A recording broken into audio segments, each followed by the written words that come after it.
বন্ধুগণ নমস্কার। প্রথমে আপনাদের করবো আপনারা আমার চ্যানেলটি সাবস্ক্রাইব করবেন, ভিডিওটি লাইক ও শেয়ার করবেন। গতকাল থাইল্যান্ডে একটা মস্ত বড় দুর্ঘটনা ঘটেছে। আপনারা জানেন থাইল্যান্ড, ব্যাংকক, পাটোয়া এইসব যে জায়গা থাইল্যান্ডের খুবই একবার সুন্দর জায়গা।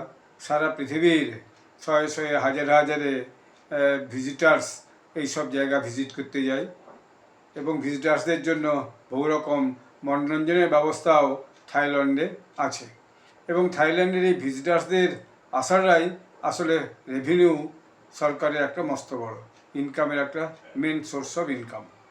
সেখানে অনেক পাবও আছে, পাব মানে বার, যেখানে আপনার বিভিন্ন রকমের নেশার সামগ্রী পাওয়া যায়। বিশেষ করে অ্যালকোহল খুবই ইজিলি অ্যাভেলেবল, সরকারের কোনো বাধাবন্ধকতাও নয়। অবশ্য পাবে বা বারে কোথাও এরকম বাধাবন্ধকতা নয়। তো সেইরকমই ব্যাংককের একটা পাবের মধ্যে বা বারের মধ্যে যাই বলুন, সেখানে প্রচুর ভিজিটার্স এসেছিলো।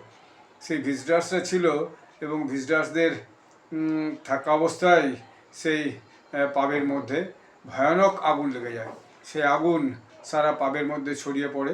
ফলে দেখা গেল কি যে সেই পাবে যারা মানুষ, অর্থাৎ যারা ভিজিটার্স ছিল, যারা সেখানে খান পান করতে গেছিল, তাদের মধ্যে দৌড়াদৌড়ি পড়ে যায়। আবার সেখানে স্টাফেরা ছিল, তাদের মধ্যেও দৌড়াদৌড়ি পড়ে যায়। সন্দেহ করছে সরকারের, যেটা সম্ভবত যে কিচেন থেকে আগুন বেরিয়ে এই এই আগুনটা লেগেছে। ভয়ানকভাবে হালকা আগুন বেরিয়ে যাচ্ছে বলে বলা হচ্ছে। ঘটনাটা এখন যাচ্ছে, অবস্থা চলছে, পুলিশ সেখানে যাঁচ করছে, অর্থাৎ তদন্ত করে দেখছে কী কারণে ঘটনাটা ঘটেছে। এখনও সঠিক কারণ জানা যায়নি। তবে অনেকেরই অনুমান সোশ্যাল মিডিয়ায় ঘুরছে যে এটা রান্নাঘর থেকে বেরিয়েছে। অনেক আবার এর পেছনে একটা ষড়যন্ত্র খোঁজার চেষ্টা করছে। এইরকম হোটেল পাবে আগুন আমাদের ভারতবর্ষ হয়েছে, আপনারা যদি পুরাতন কথা মনে করে দেখেন, বা পৃথিবীর অন্যান্য জায়গাতেও হয়। বা হোটেল পাবের মধ্যে গুলিগালা চলা, মানুষ খুন হওয়া, এসব বিভিন্ন জায়গায় দেখা যায়। কারণ হচ্ছে যে নেশাগ্রস্ত অবস্থায় মানুষ কী বলতে কী করে তার ঠিক ঠিকানা নেই। এটা একটা অন্যতম কারণ। কিন্তু দেখা যাচ্ছে এ পর্যন্ত যা খবর পাওয়া গেছে যে পাবের এই অগ্নিকাণ্ডে সেখানে 27 জন মানুষ মারা গেছে, যে কিন্তু কম ব্যাপার নয়, এবং সবাই অগ্নিদগ্ধ হয়ে মারা গেছে। কেউ কেউ নাকি পদপিষ্ট হয়েও মারা গেছে বলে বলা হচ্ছে। সোশ্যাল মিডিয়াতে বহু খবর, আনুমানিক খবর বেরোয়, অর্থাৎ সবটা সত্যি নাও হতে পারে। কিন্তু এরকম একটা ঘটনায় হুড়োহুড়িতে পাবের দরজা দিয়ে বেরোবার সময় কেউ পড়ে গিয়ে তার উপর দিয়ে কিছু লোক চলে যায়, এটা কোনো নতুন কথা না। এটা সব জায়গাতে বিভিন্ন জায়গায় কোনো দুর্ঘটনা ঘটলে, মলে বলুন, হোটেলে বলুন, পাবে বলুন, এগুলো কিন্তু প্রায়শই হয় যে একটা কোনো দুর্ঘটনার খবর পেয়ে গেলেই সবাই মিলে হুড়োহুড়ি করে সেখান থেকে বেরোতে থাকে। ফলে সেখানে স্ট্যাম্পেড হয়ে বেশ কিছু মানুষ মারা যায়। আর অগ্নিসংযোগ হওয়ার ফলে সেটা তো আরও ভয়ানকভাবে ক্ষতিগ্রস্ত হয়। বেশ কিছু মানুষকে নাকি অগ্নিদগ্ধ অবস্থায় পাওয়া গেছে এবং তাদেরকে হাসপাতালে ভর্তি করে আছে।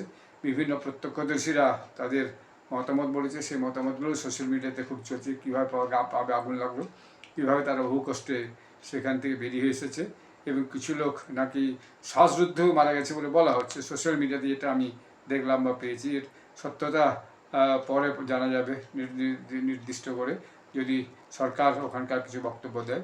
তো এর মধ্যে যেটা বেরিয়ে এসেছে সেটা হচ্ছে ওখানকার প্রধানমন্ত্রী, থাইল্যান্ডের প্রধানমন্ত্রী সেই পাবে ভিজিট করতে গেছেন, পাবিরে ভিজিট করতে গেছেন এবং তদন্ত প্রক্রিয়া কীভাবে চলছে সেটা দেখতে গেছেন, যাতে করে তদন্তটা সঠিকভাবে হয়।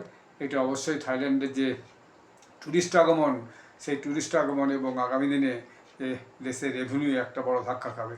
কারণ এরপর থাইল্যান্ডের ব্যাংককে বিভিন্ন পাবে লোকে যাওয়া কিন্তু প্রবণতা তুলনামূলকভাবে এই মুহূর্তে তো কমবে কিছুদিনের জন্য।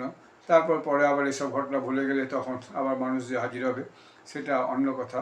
কিন্তু এই মুহূর্তে এই ঘটনাটা একটা খুব মারাত্মক ঘটনা। সমস্ত টিভি নিউজে এইটা কিন্তু চলছে। ইন্টারন্যাশনাল টিভি নিউজগুলো বেশি করে কভার করছে, সমস্ত দেশের ন্যাশনাল টিভিটা কভার করছে। তো এটা একটা খুবই দুঃখজনক এবং গুরুত্বপূর্ণ ঘটনা। মানুষ যেখানে আনন্দ করতে গেছিলো সেখানে আগুন লেগে সেখানে এতজন মানুষ ঝলসে মরে যাওয়া বা স্ট্যাম্পেড হয়ে মরে যাওয়া বা শ্বাসরুদ্ধ হয়ে মরে যাওয়া এবং বেশ কিছু লোক আহত হওয়া, এটা কিন্তু খুবই দুঃখজনক ঘটনা। তো পরে আবার জানা যাবে এর বিস্তারিত, তেমন কিছু বিস্তারিত খবর হলে আমি আপনাদেরকে অবশ্যই জানাবো। আপনারা সবাই ভালো থাকবেন, ধন্যবাদ।